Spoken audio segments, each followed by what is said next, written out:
Space, the final frontier. Well, okay, not really. All right, take two. Here in the Mitten State, welcome to Code 47, bringing you all things Star Trek, spanning the quadrants, the best thing since the neutral zone. Back with your regularly scheduled program. This is Code 47 podcast on the Secret Friends Unite podcasting network. This is episode 91.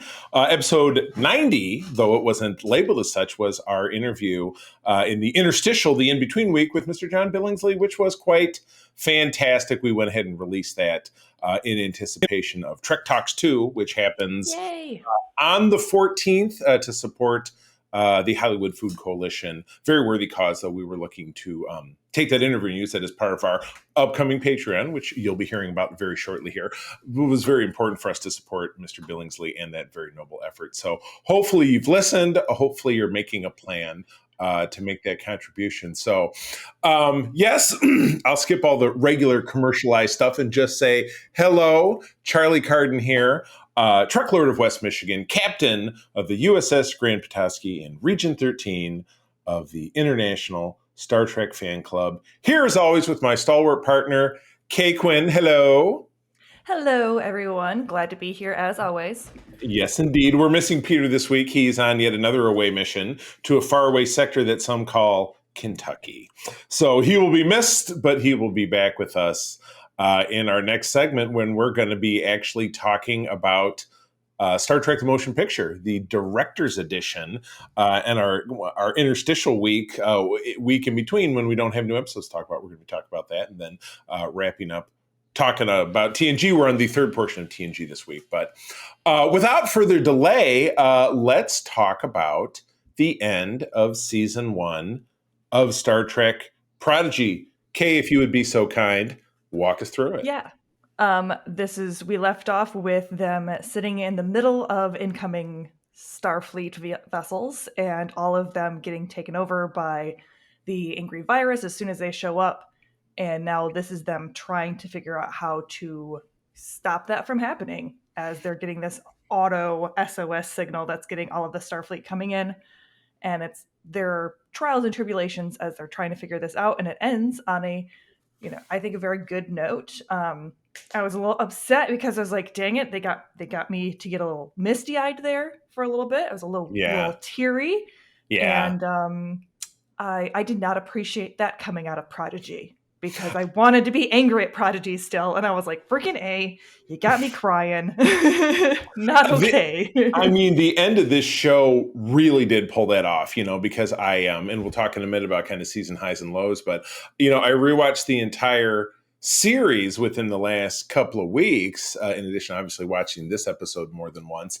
And those first 10 episodes, in some ways, they're, they tell a story, but it's not, it certainly didn't engage me the way this back half of the season did. And certainly not the last 5 episodes.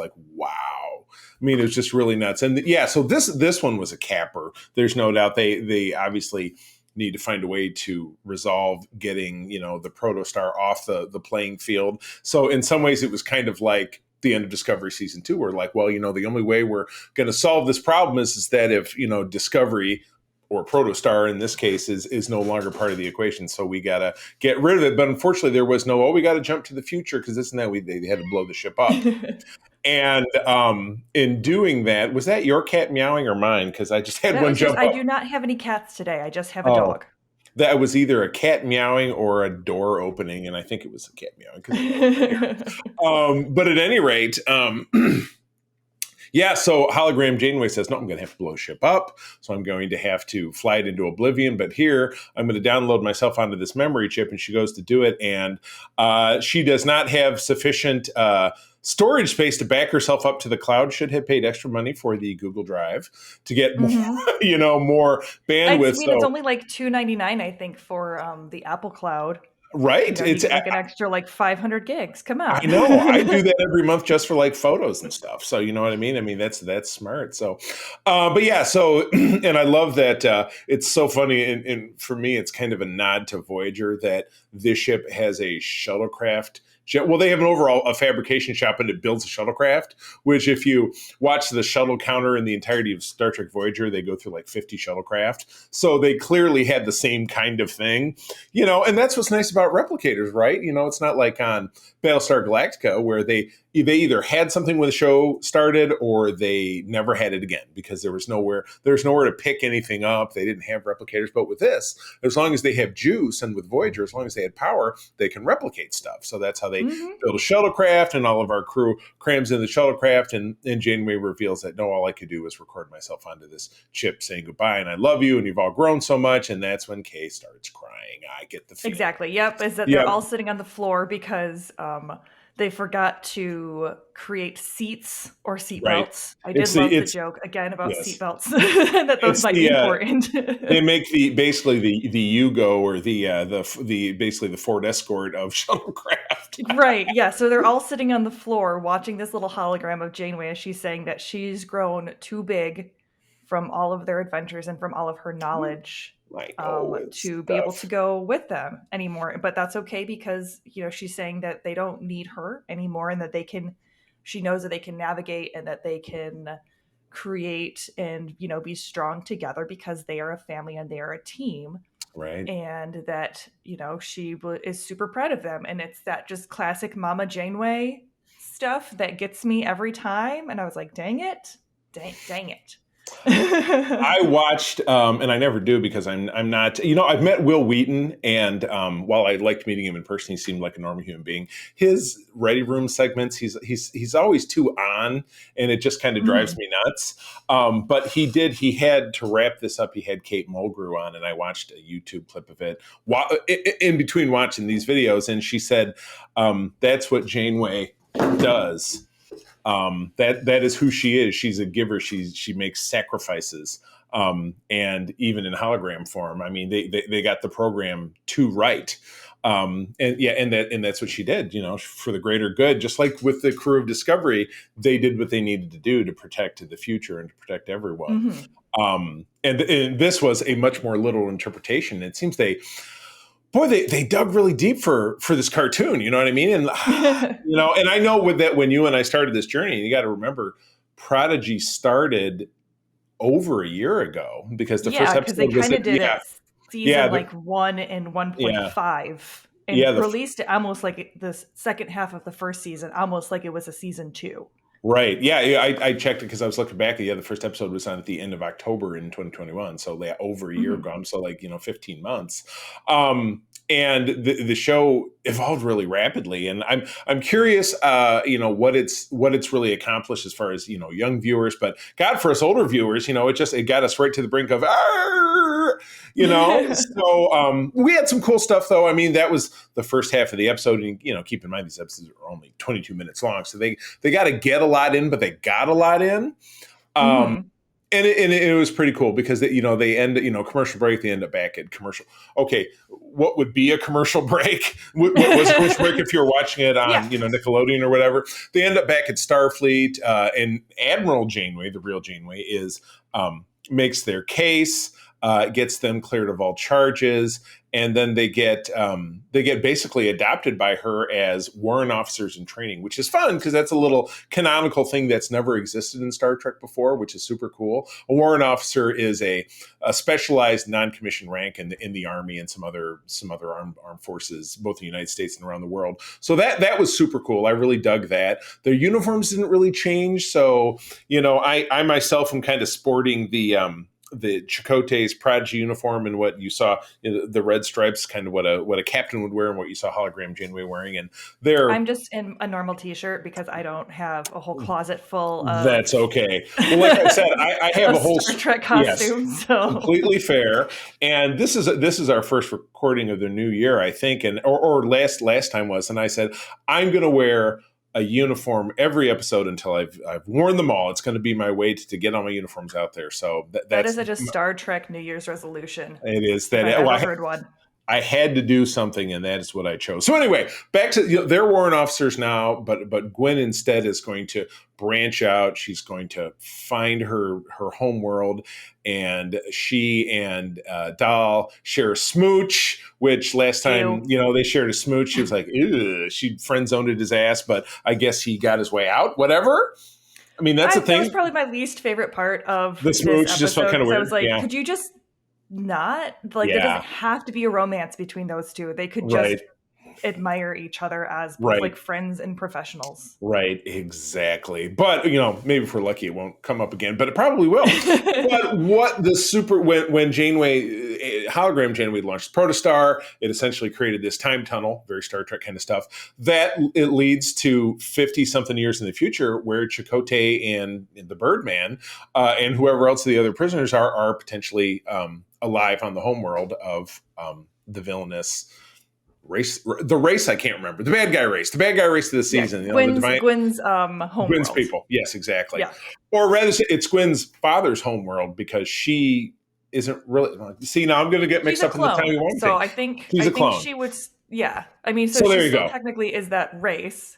Gotcha. Even though, and I mean, cloned. I think her kind of her tie off for the end of the season was probably the most interesting, because Janeway comes in and says, I've gotten it so that 5 of you can be warrant officers, and there are 6 of them. And so it's assumed that it's going to be Dahl, who's not, because he is an augment. He's not supposed to be allowed in Starfleet. So it's assumed that he would be the one that's on the outs. And so there's this moment of him going like, no, I'm really proud of everyone. That's okay. We knew this would happen. And I'm just really excited you all get to go. And Janeway's like, no, actually, you got in. And that's when Gwen reveals like, no, I need to make sure that my people are okay. Because maybe if we can do first contact right this time, we can avoid, I mean, not that they did first contact wrong. I think her people are just kind of assholes. Yeah, exactly. Yeah, you know what? Yeah, some of them are just jerks. Well, this reminds me of a Simpsons bit. Why is that elephant attacking the other elephant? Well, sometimes animals are just jerks. You know? I mean, the fact that they just are still blaming Starfleet for the fact that they got in a civil war because Starfleet said hello. Maybe it'll give some more complexity to that. Could be, but I am interested to see where that timeline goes. I guess I could put that on my wish list for our later conversation. Oh, wait, so don't jump too far ahead in the program. But anyway, help it.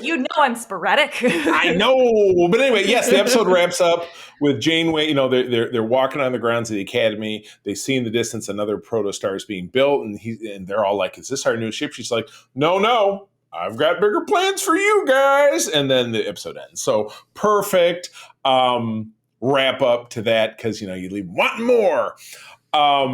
We don't, of course, know when we will see season 2. We're all playing kind of Star Trek bingo. Like, we think we'll have Strange New Worlds in May. We know we have Picard next month in February. We think maybe we'll then have, come August, we'll have Lower Decks again. So maybe this will be in the fall, potentially following, because it'll be, 12 months later or whatever, something. I don't know. So, okay. Well, let's wrap up the season. And we've already kind of done some of that already, because, you and I have been doing this since the jump, and we said the first 10 episodes, there's a little bit of back and forth, a little bit of this and that. I didn't really have a favorite that I could think of from the first 10. So for some reason in my mind, I just kind of focused on the second 10. So my high probably I have 2. It's kind of tied for first place. Tied for a 3-way tie for first place, I guess, because parts 1 and 2 of this finale was the best of the season for me. But All the World's a Stage with the Enterprisians, absolutely spectacular. You had the planet where it was like an episode of TOS where they had the gangster planet, because there was a Starfleet vessel 100 years prior that had left behind a book called Chicago Mobs of the 20s, and this entire culture just abandoned whatever they were doing and just dedicated themselves to like Chicago Mobs of the 20s. The episode is called A Piece of the Action. It's a fun one. You would probably enjoy it, despite your not great love for TOS, which I get. I totally do. So that's my high. What was your high for the series or the half season? I guess I would say probably the second part of kind of like the mid-season finale of what was it called? A Morning Star, I think it was Oh, yeah, called, yeah, or a yeah. Moral Star. A moral star. Got it. Right. Yeah, I thought that was really good. Just because it did show the complexity of like Gwen and Zero, and you really started honing in on those two characters, which again, those are my two favorite characters. So I greatly appreciated that. And then I think that probably this last episode would be my favorite overall, just Mm-hmm. because you did finally see some rewarding growth from Doll, from Janeway, from, everyone. Right. You got to see Rock get really excited about xenobiology, which was adorable because they're like Right. pulling all of these like manuals because once Right. again, they cannot decide what they want to do. And I feel that in my little ADHD soul. That's great. And there was a So, fun cameo with that with real life Star Trek franchise series advisor Aaron McDonald, who's someone who has appeared she was a guest on the virtual international conference for our fan club Starfleet last summer. She's going to be on the Star Trek cruise, so I'll get to say hello. She's very active on social media, but she's super cool. She's Colorado based. She was, and it was revealed to me by the guy who runs member services for the International Star Trek Fan Club we're a part of. She was once upon a time part of this dude's chapter, which is the biggest chapter in the world, which is in Colorado, until Paramount decided that people involved with Star Trek can't be part of our fan club, which is why Doug Jones and Tara Rosling are not part of the Grand Petoskey, because we tried and it didn't work. It's kind of a bummer. So, all right. Well, speaking of kind of a bummer, let's focus on season lows. For me, the most pointless, and it's funny because it kind of bounces off of, not to put down our great interview with John Billingsley and how awesome that was, but and getting to meet his wife Bonnie, who was a guest star in the Enterprise episode where they had the Borg.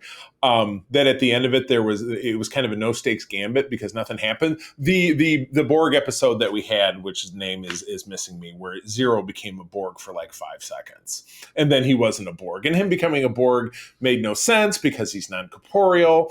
And that was Let Sleeping Borgs Lie. Thank you very much. Yes, exactly. Yeah, because our crew, they're trying to figure out what the glowing red mass is in the ship, and at this point we eventually find out that obviously it's this undefeatable uber weapon, which in the end of it is undefeatable except for to blow up the ship. But they, at this point, this was 4 or 5 episodes back, it was probably mid half season. They come upon a Borg cube, which is of course deactivated, and all the drones are sleeping. And they of course board the ship, which is a terrible idea. Hologram Janeway's like, we really shouldn't do this. They fly into the cube, which is kind of neat.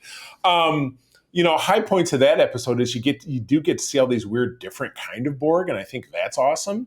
But the kind of pointlessness of and kind of incongruity of, well, Zero he's a Medusan, he's not corporeal. How can they assimilate something that is not biological? Because that's really contrary to what the Borg do. And at the end of it, he worked his way out of it and he was fine. I thought, this was a chance to try to be like, and here's the Borg, and here's this and that. This just felt like a tack on to me, and I didn't dig it. Yeah, that was me. I can see that. Yeah, I think probably my favorite was, Masquerade, or my least favorite was Masquerade, which was the one where Dal finds out that he's an augment and then decides to like unlock all of these powers. Oh, right. Because it felt very much like third episode Dal. And with as much growth as they had finally been giving him, for him to like, move past this like inferiority complex that he had, and like he has to be the best and he has to be super uber powerful. Right. And it just turned him back into that. It felt really reductive to me, and it seemed like it would have been better for him to just have some more conversations with Gwen and with Zero and with Rock, talking about his problems with like finding out that he is an augment and what that means, instead of him being like, okay, nope, I'm going to go back and do all of that stupid stuff I was doing when I thought I was all of that, because I'm so insecure with myself. Even though now I've had like 8 episodes of growth and of learning that it's not about me, it's about my team, to just go back to it being about me. And then like, it felt like it was one of these like rehash recircles that they didn't know how to convey his struggle with finding out that information. So that would probably be my least favorite.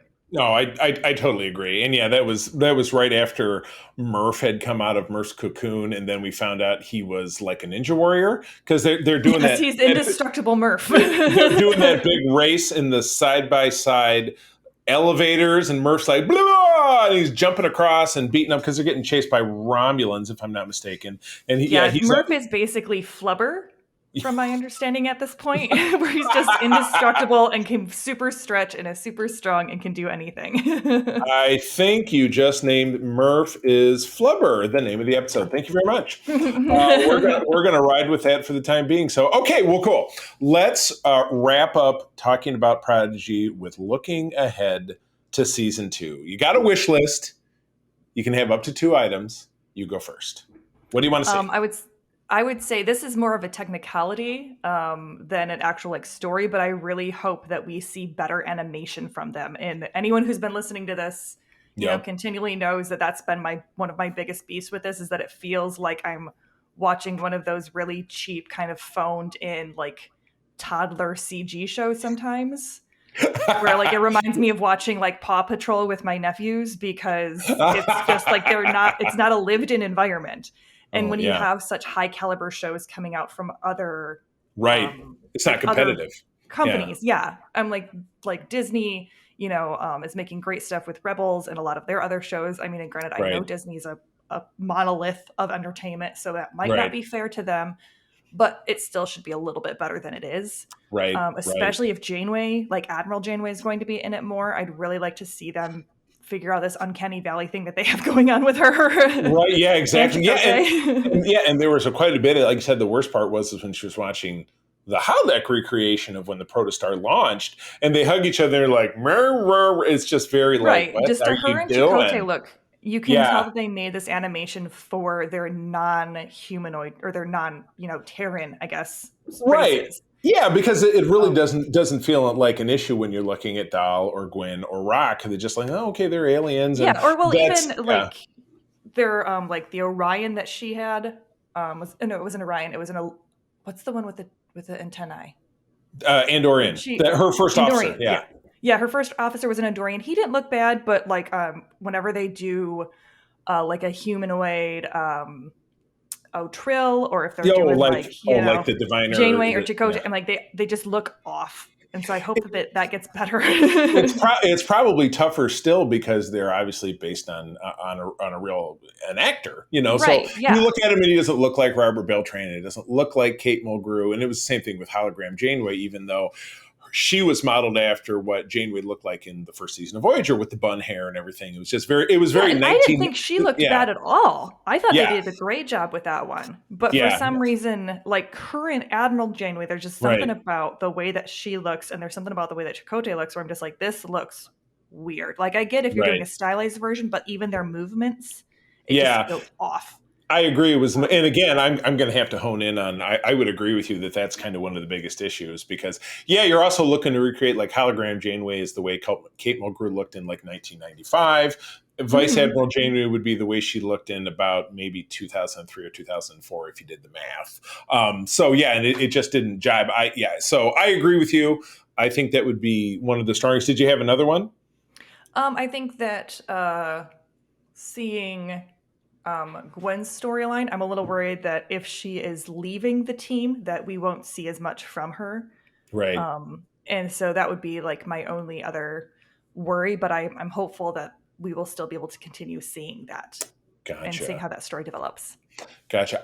One thing I really hope for is I'd like it to continue to expand upon making this a spiritual cousin to Voyager by having more familiar faces. And that's something that I think that has been talked about, So I would like to see, we still have a lot of the actors who are active in the community, like Robbie McNeil and Garrett Wong do a podcast every week called Delta Flyers that I listen to. So they're very active in the community. They'll be on the cruise, Ethan Phillips, you don't hear so much from him in regards to being involved, or Tim Russ, or Roxanne Dawson, who's Blonde Taurus. So maybe not necessarily all the actors are still super involved. Of course, Jerry Ryan is involved because she's on Picard.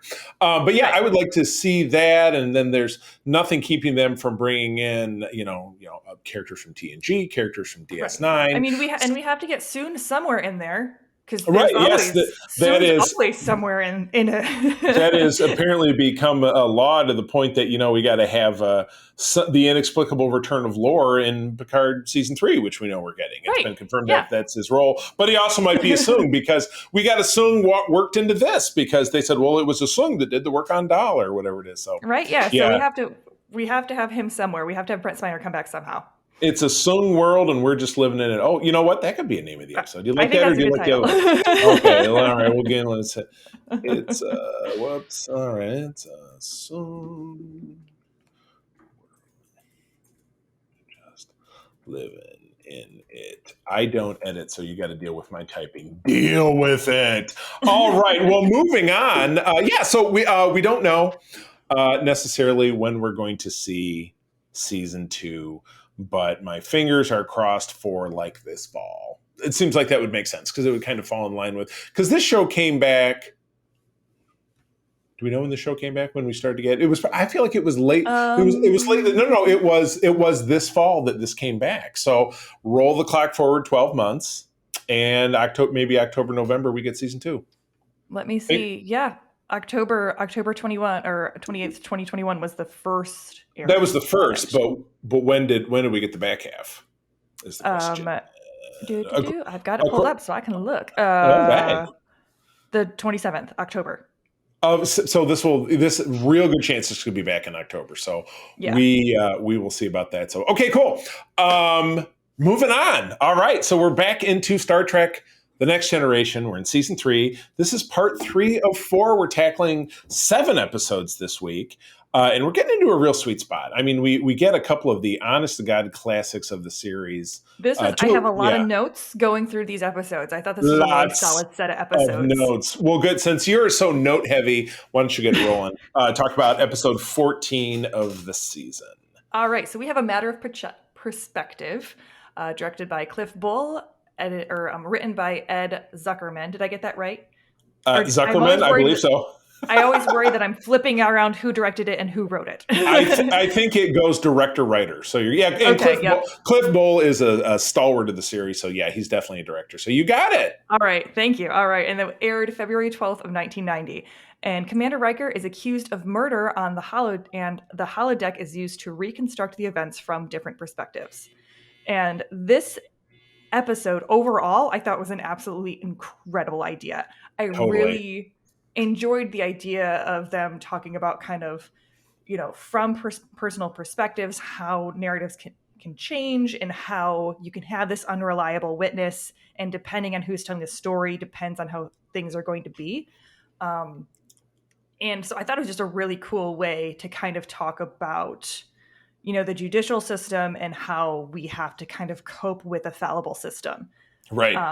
But there was this really weird chunk where they both had Riker as the victim of an attempted sexual assault and the perpetrator of sexual assault.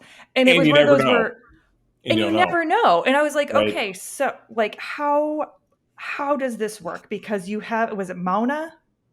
Her name was, oh crap, I can't believe I don't remember. That's why we have that's why we link them. Here, you keep talking and I'll look it up. You keep talking. Yeah, so you have it where she, initially, from Riker's perspective, she basically like throws herself at him and he is telling her no and she is pursuing. It's Manua, Manua. Okay. Yes. So Manua, yeah. And I thought, I'm like, oh, cool, this is going to be a really great episode because as we have talked in previous episodes, Star Trek doesn't always handle the idea of, victims' rights and perspectives in, when sexual, proclivities take place and there's non-consensual activity. And I was like, cool, we're going to get this from a male's perspective because males are absolutely the victims of sexual assault and it's not talked about enough. So I was like, cool, we're going to do this. Then all of a sudden, from her perspective, it is Riker being incredibly aggressive with her screaming no. So like, okay, either like this isn't a matter of perspective. Either it happened that way or it didn't happen that way. I mean, and certainly based on what we know about his character, I find it very hard to believe that was Right. Well, and accurate. especially Yeah, because he is this kind of like Fabio Suave, like he is like the womanizer or, kind of the player of TNG. So having right, him put in this position of being, trying to respect her boundaries, and have her respect his boundaries, being like, no, no, no, I don't want to do this. This is not okay. And having him put in that position, I thought was really great. Not great. And, obviously right. it's not good. It's great. Oh, it's great seeing him look like a rapist. I love it. I guess the complexity and nuance that it offered his character was really, really good. Right, And then having it be that he's being disbelieved as a victim and all of this other stuff, and having Troy be like, I can't sense any deceit from her. From what she's saying, she believes that's the truth. that's what's And I was I'm like, sure so difficult in any that criminal investigation where there's no physical evidence. So it's right. not it's not like it's very he raped her. There's physical evidence, or she raped him. There's physical evidence of that somehow. You know what I Right. mean? And Or I couldn't buy that she was able to have such a different perspective of what happened. It felt very much of that like kind of mythology or like that trope of, oh, well, we did it. And then the next morning she regretted it. So she's accusing me of sexual assault. right, which is Like that's a that big kind of trope. I mean, you feel. see that on almost Yeah. any drama And anywhere in the so last like 30 years. that kind of twisted like the story for me a little overall. And I really wish that if they were going to like either they just wouldn't have had that part in the story and could have come up with a different reason why, like, because they already had the reason of why the scientist dude who was coming up with this Right. science-y weird Star Trek Yeah. terminology Well, for yeah, radiation. he was Kensing radiation. he was building Krieger waves Krieger waves, that's it. that could be weaponized, but he was doing it on the sly Yeah, because he was not a good guy. right. So he And the already wife had was like, motive I don't know what for. you're talking about. Yeah, exactly. Yeah, he already had motive for wanting to get rid of Riker and for wanting to murder Right. Riker, which is what you find out is that it was actually a murder gone awry. Right. So this whole thing with his wife did not need to be in there, besides adding some weird like back and forth. Right. And some So real it just like, was one of oh those my moments where God. I'm like, you didn't need to have this in there, and it actually tainted the episode a little bit for me because I loved all of the rest of it. Right. Gotcha. And this was and a great way to really explain how the holodeck can be something besides just like, and now we're trapped in the holodeck and the safety's failed, and how it could be like, no, this is a great way, like, all right, I told the computer everything I thought happened, and I told the computer everything I thought happened, and then it gives us this weird 3-act play that you're like, none of this makes any sense. And you're right. I think that's absolutely fascinating. And should this someday become a real technology, which it probably absolutely will, we're moving that way with, VR environments and the Oculus and all this different stuff in this day and age, that this could be, or, it kind of has echoes of, real, it takes something really sci-fi-ish and turns it into, like you said, something about victims' rights and he said, she said of it, and the burden of proof. And, this is a society where he comes right out and says, people are guilty until proven innocent. So it's the opposite of our jurisprudence. So just so much fascinating stuff going on in this episode. So I would, without a doubt, say, where season 3 is really, really hitting its stride.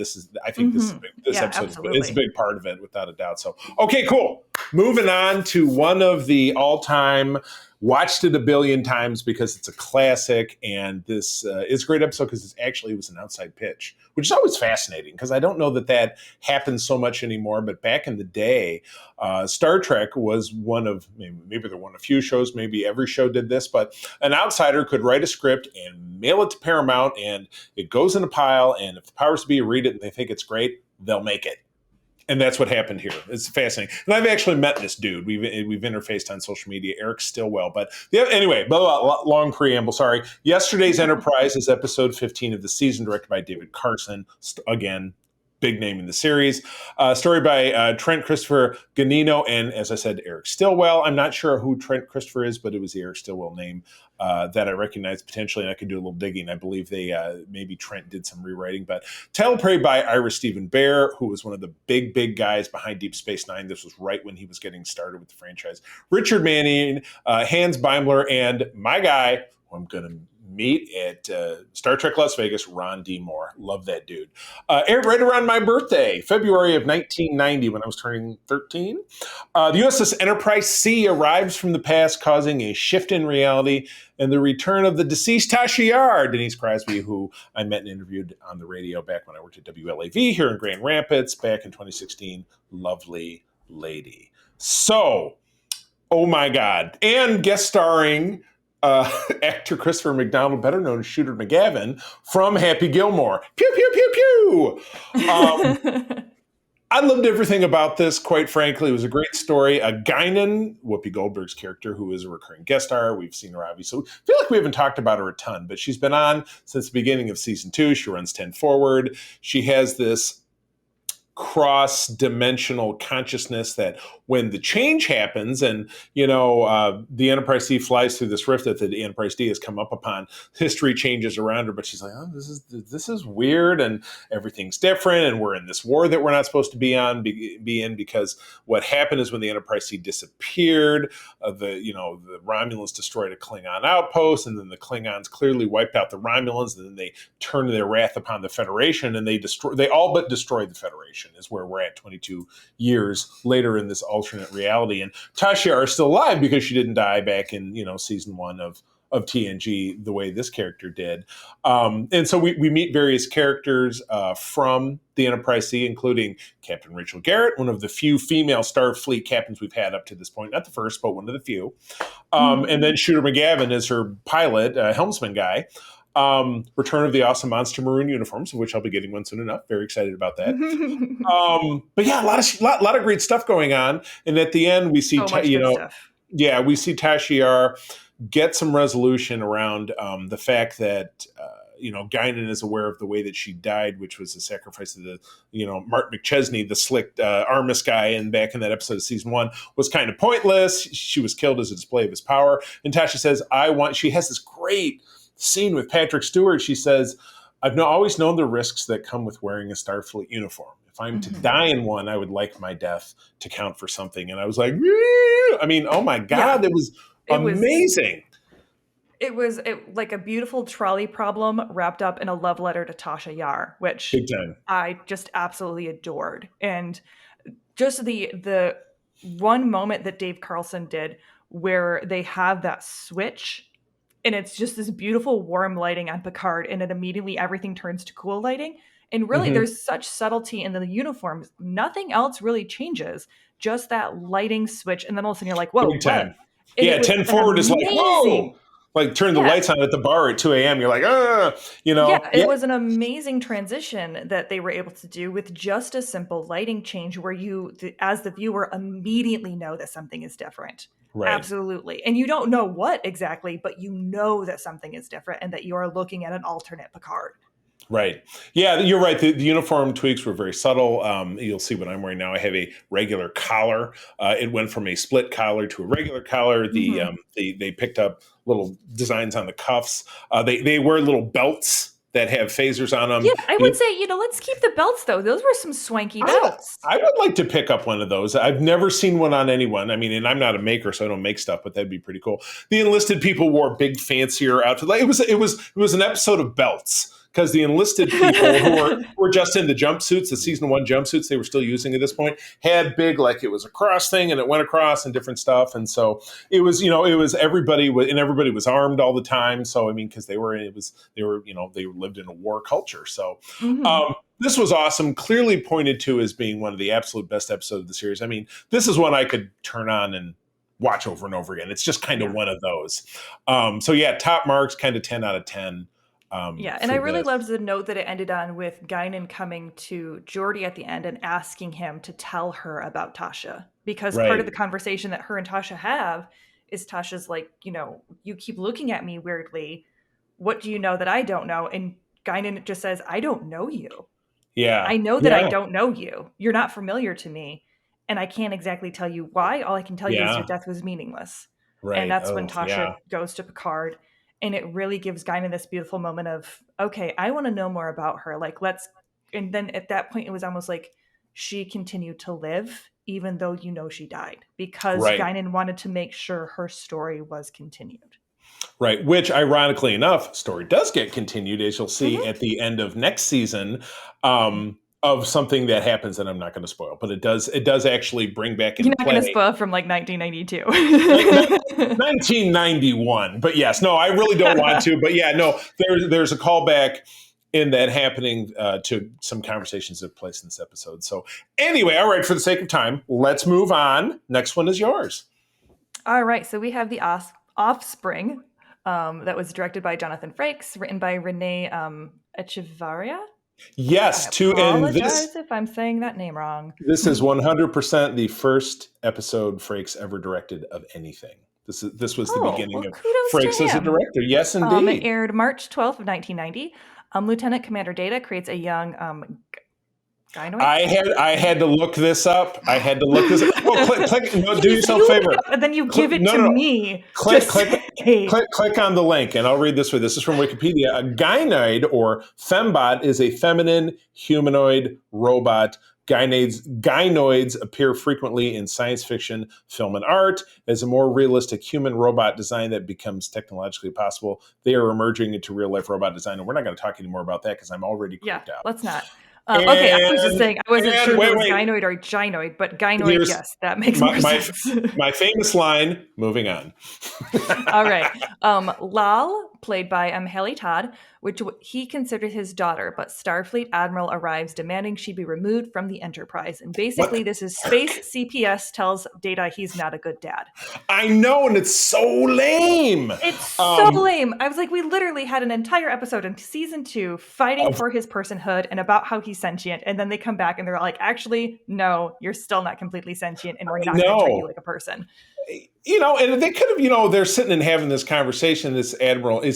What's so funny? The Admiral's last name is Todd. So Admiral Todd, Todd is, of course, my best friend / sparring partner on Secret Friends. Who does not like Star Trek. He doesn't like Star Wars. He does like Star Trek. Sometimes. I thought it was the other way around. No. He rails against Star Wars. If you ever follow his posts or listen to debates that we get into on SFU Prime, I'm sure there will be one probably for the recording we do later today. But at any rate, where the hell? Yes, Admiral Todd comes on and he's like, yeah. I happen to also be a cyberneticist, which is like, whatever, okay, dude.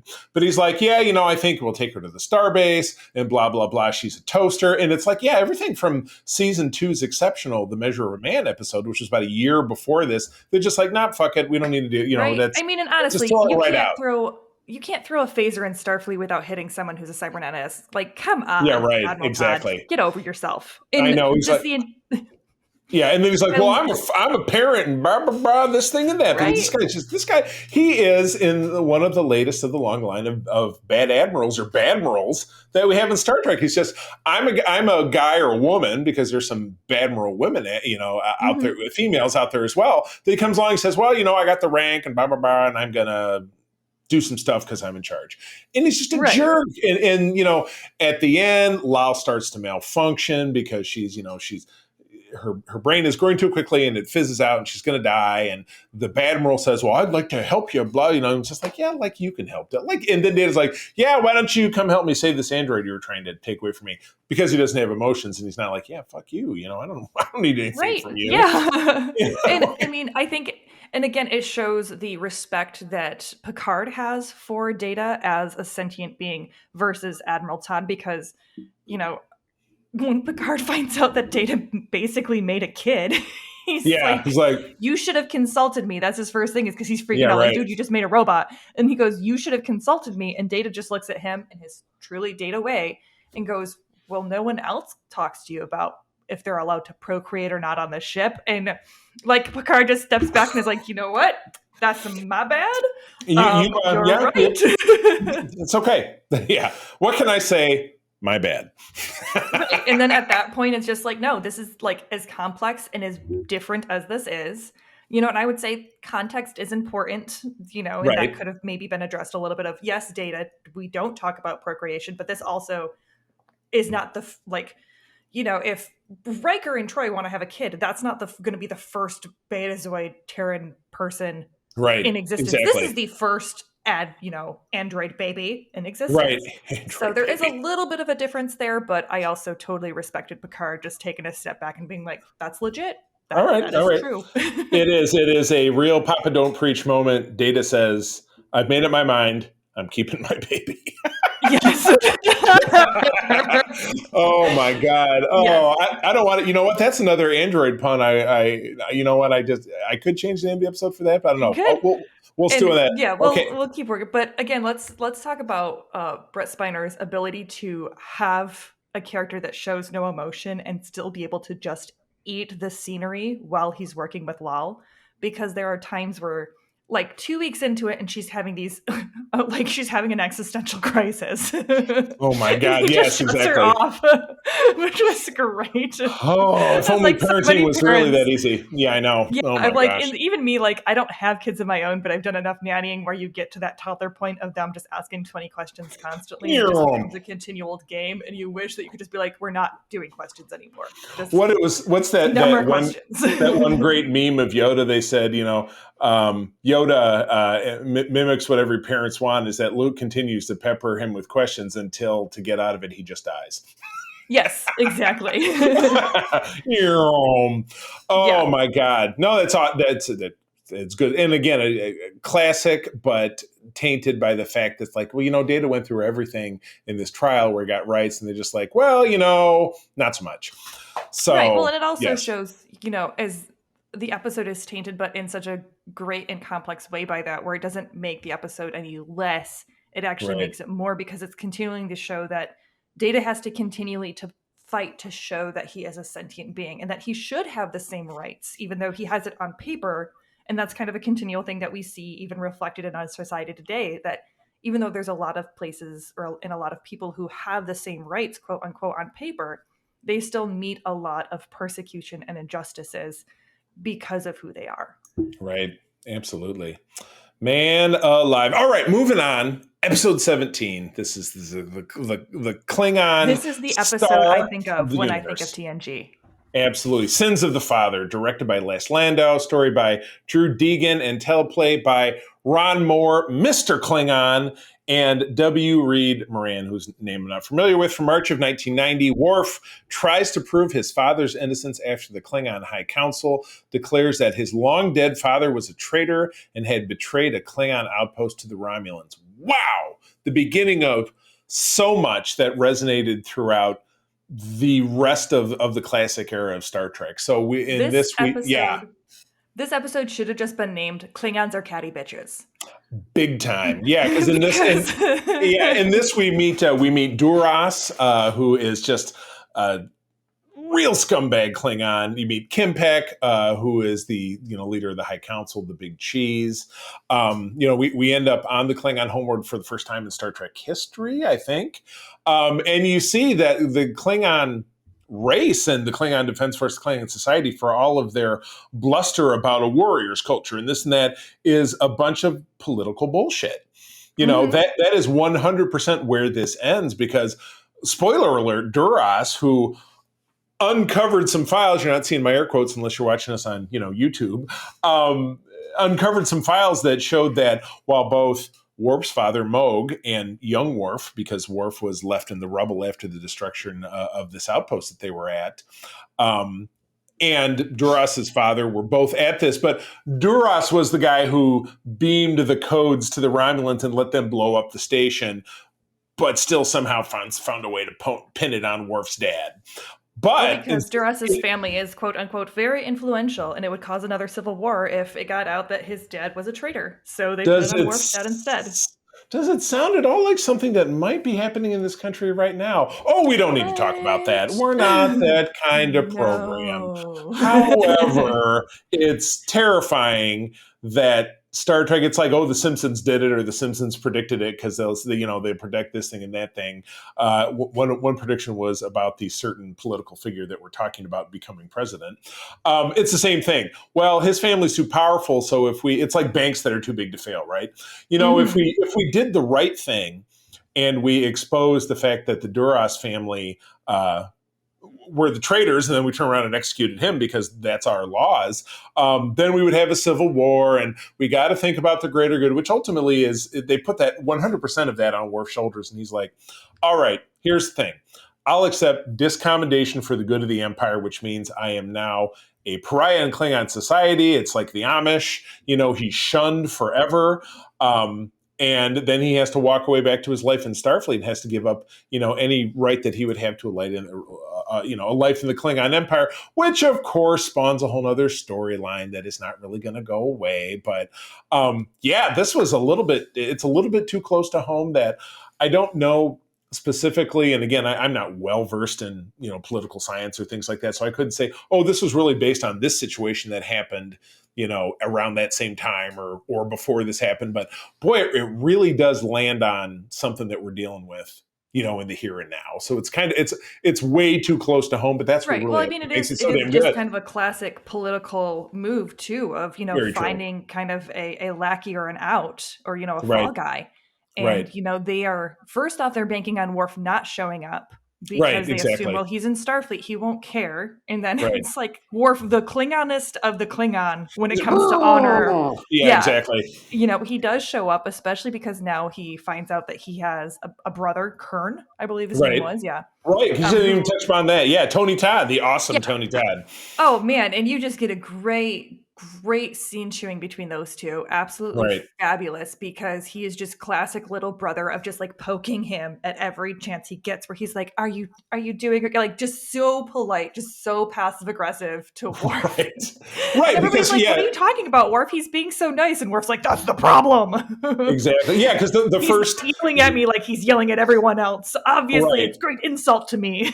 Right. Exactly. Yeah. The first two acts of this is Kern is a Klingon officer. He comes on the Enterprise so that he can basically reveal that he's Worf's brother, and then about the challenge. Yeah, exactly. It's like a play on what we did in season 2, where we saw kind of that exchange program of Riker going on to a Klingon ship to act as a first officer. And, they're doing this kind of reverse program, but then it's underwritten by this fact that Kern's kind of snuck his way into this, sneaky, or maneuvered his way into this so that he could confront Worf and be like, hey, they're trying to, dishonor our father's name and destroy our house. Do you want to do something about it? Right, exactly. So anyway, kick-ass episode, definitely lights the trail to the Klingon Civil War arc that we see at the end of season 4. The Duras arc that kicks off when we see Kalar again, Worf's mate, and meet his son. Sorry, spoiler alerts in the first part next season. And then things that resonate on to Deep Space Nine as well. So lots of good stuff. So yeah, I love it. All right, moving on. Next one's yours. All right, we've got Allegiance, directed by Winrich Kolbe, written by Richard Manning and Hans Beamer. There's no I think it's Beimler. I've only heard it so recently, but yeah, I believe that's I swear you folks could turn this into a drinking game with how much Charlie has to correct me on how I say these names. Fiddle, flap, and flippity flu. Yeah, you bet. All right, it was aired on March 26th in 1990. Aliens kidnap Captain Picard and replace him with a duplicate who sends the Enterprise to a pulsar. Meanwhile, the real Picard and 3 other captives try to escape from their prison. And this was just a really, again, a really solid grouping of these episodes. Totally. Because you had, this Picard who's coming in, and I almost wanted to say that they gave away it right from the get-go, because if soon as he swaps, he goes into his ready room with Riker, and it doesn't show what he orders. You don't hear him order tea, but when he comes out, that is too dark to be tea. I swear that they gave him coffee. Ooh! Because I looked at that, and I saw him. I saw him take a drink of that, and I was like, "That's not black tea. That's way too dark to be black tea." So I wonder if that was like an Easter egg right from the get-go. Because you didn't hear him order. He was walking away from the replicator after, as Riker came in, and then he just held it off camera until Riker left, and he took a drink of it. So I was like, wait a second. So that's my working theory, is that they put an Easter egg in there. It might just be my wild imagination going crazy. But I did like watching Crazy Picard. It was exactly, being like, let's do a let's Doppelcard. You want to call him Doppelcard? Doppelcard. Yeah, because he's like, well, I'm gonna walk around and do a bunch of weird stuff. I'll sing along as we drink and 10 forward. I'll be weird with Troy. I'll watch the guys play cards.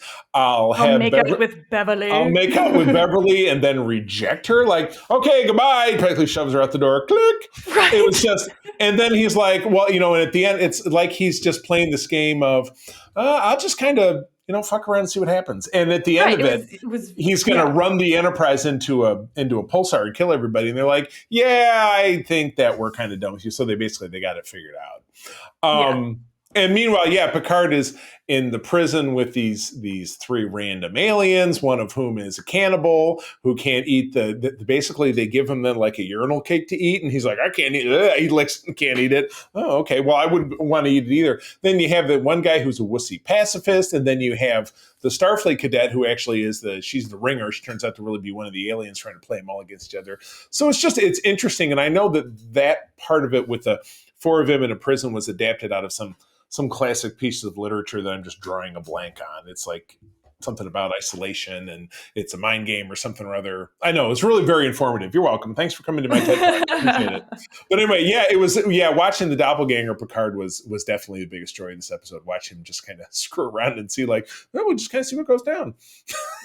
Yeah, it was definitely one of those where watching Patrick Stewart being able to be out of the normal like Picard comfort zone, right? Just exactly. Letting him be goofy with his character. It did seem like they let him do a little bit more. We'll talk about that in other episodes too, but where he got to be kind of playful with what Picard was doing, and it was really, really fun. Totally. Oh, my goodness. All right, moving on. Captains. Holiday is episode 19. Chip Chalmers was the director. And again, this was the first full script written by Ira Stephen Bear, who is one of the real masterminds, as I mentioned, behind Deep Space Nine. Gave us some of the most classic moments there as the guy who ran the writer's room or was part of the writer's room. From April of 1990, Picard is convinced to take some much-needed shore leave on Risa, but gets wrapped up in a woman's treasure hunt. And it was funny. I messaged you and Peter while I was watching this, that the design of the futuristic aliens that are kind of spurning on Picard. Their iridescent diapers. Yes, they're iridescent diapers and their oven mitts and they both reach up and touch the side of their heads to beam away. I was like, that is some 90s looking special effects right there. That's fantastic. I love the design. When you got to come up with, what's the line from Lower Decks?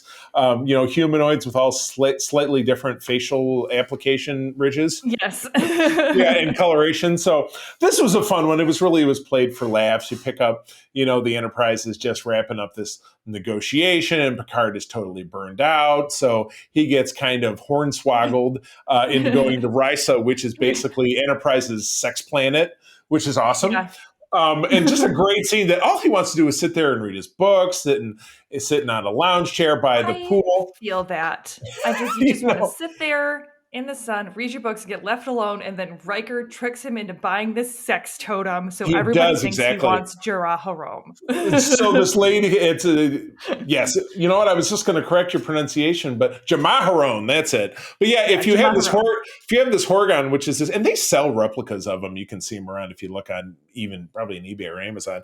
But it's this like, how do you know they sell replicas of those, Charlie? I don't have any idea. I read it on the message board somewhere. Sure, okay. But anyway, if you set out this Horgon, then it just means that you want to have Jamaharon, which is probably some kind of weird group sex thing with Jello. I have no idea. There is, actually, I looked it up because I had forgotten about this episode, and I was laughing so hard when they did when they brought it up in Lower Decks. God. And she's like, Jamaharon, he wants Jamaharon. Oh my God, that's right. Yeah, I had not heard of it before that. I mean, I know I've watched this episode before that, but I just couldn't remember. And so I looked at, because I was like, what is this? Why is what? And it just says there's literally no reference of what it actually is besides some vague sex act. Right. So and we're, you know what? And what actually it is not canonical. Right. Oh God. Now you're going to make me go look it up. We won't talk about it anymore here, but now I'm We very, both know very you've already curious. looked it up. Come on. I have no You're the idea. I one don't who know knew what that you're you talking could about. buy one of those sex totems IRL. I'm just saying it. It came up and it was the suggested items, I think. What in your suggested items? You are digging yourself into a bigger Oh my hole, God. sir. You know what I'll do is I'll if I find one at Las Vegas, I'll get one for you as well. Okay, but then at least then that would put me more in the Picard position of Yes, right. Just sitting having one there because someone tricked me into getting one. reading a book by Pool. All right. Well, we've gotten totally off balance talking about anything related to this episode. We get the introduction to Picard's love interest Vash, who we see in an episode in season 4 with Q called Cupid, where they do the Robin Hood thing, and Worf, he's not a married man. That'll be fun. And then we see her in an episode of DS9 because she's with Q. But yeah, it was kind of going for a treasure hunt, and it's this thing from the future, and that's where we get those really crappy looking aliens, and yeah, it's just the episode is largely played for laughs. We also get actor Matt Grodenchik, who is later Ram on Deep Space Nine, as a different Ferengi. But really, he has the same mouthpiece with the one tooth that goes off there. So it's like, I guess they saved that and put that in a little Ziploc bag and like, hey, we hired Max back. Here's your teeth. Here's your teeth. There you go. Oh my goodness. But yeah, I thought it was a fun episode. Yeah, it was just a really fun overall. And again, just Picard he has this like grumpy straight man version Right. with all of the other comedic stuff going around him. And, Patrick Stewart, again, is just such a phenomenal actor that he plays that really, really well. And you get a lot of these really fun moments. Yeah, just a great episode overall. Like, I absolutely loved when he came back in the beginning and they're like, oh, how did it go, Captain, with the thing? And he goes, and he just like, runs. Yeah, exactly. Like, okay. All right, well, Captain. good talk. We'll catch up later. Oh my goodness. All right. Take us home with episode 20. All right, episode 20 is Tin Man. That was directed by Robert Shearer, written by Dennis Bailey and David Bischoff, and it aired April 23rd of 1990. That's my mom's birthday. Yeah, well, happy birthday, Mom. When April 23 comes around. Right, exactly. A gifted betazoid whom Deanna Troi once treated as a patient comes aboard to establish first contact with an unknown vessel near an unstable star before the Romulans do. And again, just a solid episode. Absolutely. I mean, the guy, Tull, is that? His name is Tam Elbrun. Tam Elbrun, that's it. So, and he is kind of a famous negotiator because he is such a powerful betazoid. And so you get this kind of back history where you find out there was a disaster that happened very early on, and it's not really specified as to what happened, but he was a negotiator, and because he was there, several people died, including some of Riker's friends and some of his, fellow Starfleet, acquaintances. So you have a lot of tension right from the get-go because he's reading people's minds and answering their thoughts before they even get them out, which obviously, Troi continually tries to stress with both her mother and any other betazoid she meets of like, hey, you're not supposed to do that. Yeah, right. Exactly. Somehow they never learn that you're not supposed to do that. People don't like that. Yeah. So as much as he starts out as a very kind of adversarial, unlikable character, you do get some sympathy moving throughout the arc with him and Data because he finds such reprieve with Data. And again, this is some great, scene chewing with Brett Spiner and with his character of him being this relief and being able to just talk to him and exist with him because, Data doesn't have a thought in his blessed little brain. Not of any fault of his own. Yeah, exactly. Yeah, you're right. So, I like it, and I like it upon the commentary of dealing with someone who is, a high functioning. Would you say he's, would you compare it to someone who's maybe on the spectrum?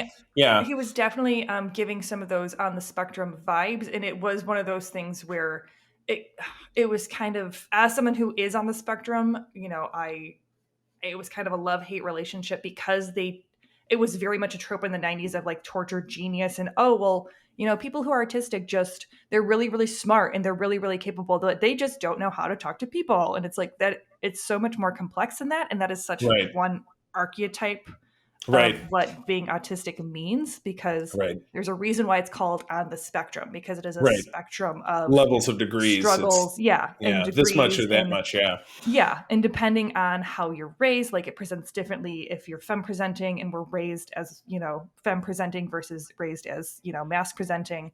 Right. So it definitely hit some of those tropes sometimes, but I just try to look past that to Right. get more into like how he was dealing with the Tin Man. And I thought the idea of the Tin Man was really, really cool, of this, multiple millennia old entity that was created to have kind of a symbiotic relationship with a crew that would live with it, kind of a Mass Effect type, Right. sentient Right. ship deal. Right.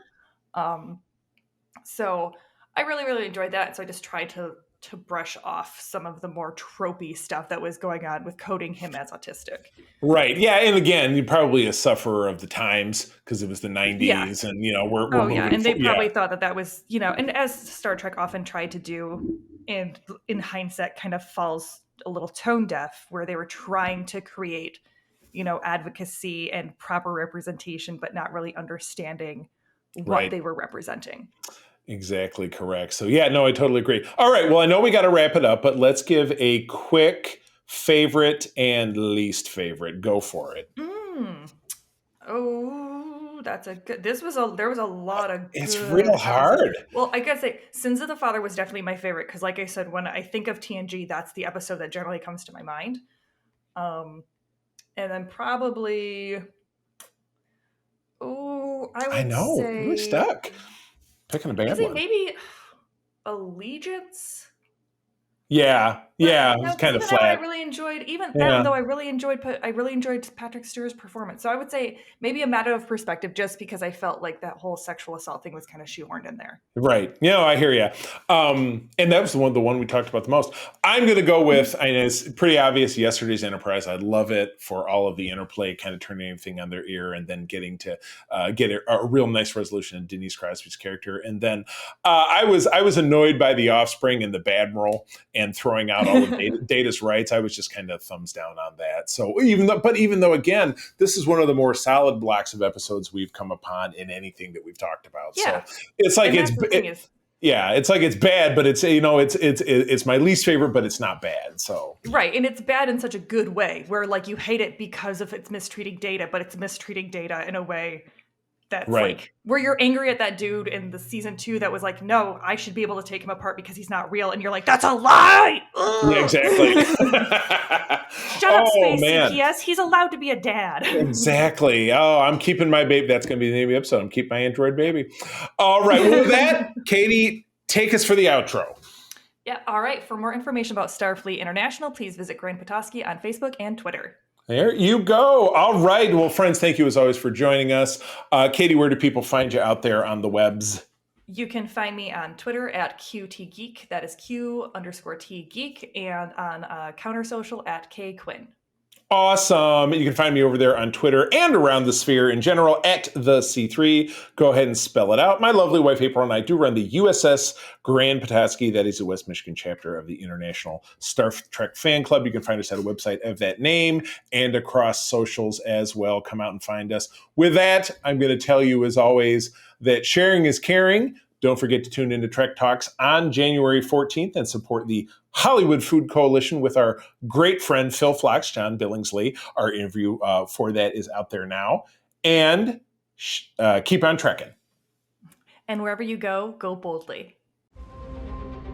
This podcast is part of the Secret Friends Unite podcasting network. Visit secretfriendsunite.com for more great shows, articles, news, reviews, and more. Secret Friends Unite podcasts are available on Apple, Google, Spotify, and other podcast services around the world. If you'd like to be part of the conversation, you can join us on Facebook or our new Discord server, or follow at Secret Friends U on Twitter. Please subscribe to Secret Friends Unite on YouTube and